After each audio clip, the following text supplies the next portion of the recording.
Fitacciyar jarumar Kannywood Halima Yusuf Atete za ta shiga daga ciki. Tauraruwar Kannywood Halima Yusuf Atete tare da angonta Muhammad Kala, wanda za a ɗaura auren a ranar Asabar 26 ga watan Nuwamban 2022 a Maiduguri. Allah Ubangiji ya sa alkhairi, amin. Haka zalika, wasu daga cikin abokan aikinta sun halarci bikin don taya ta murna da farin ciki tare da fatan alkhairi, kamar yadda za ku ga wasu daga cikin waɗanda suka samu halartar bikin na Halima Atete.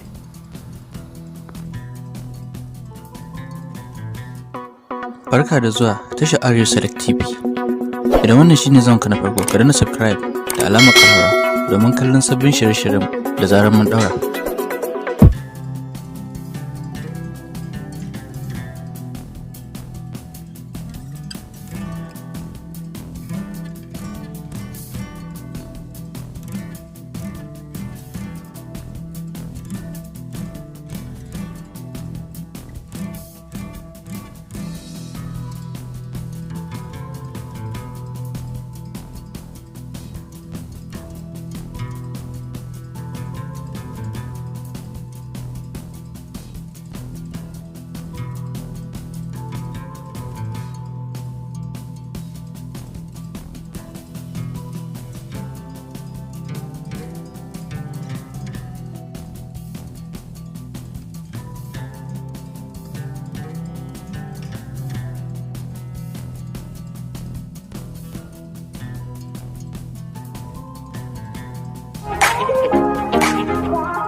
Ku danna subscribe da alamar ƙararrawa domin kallon sabon shirinmu na gaba.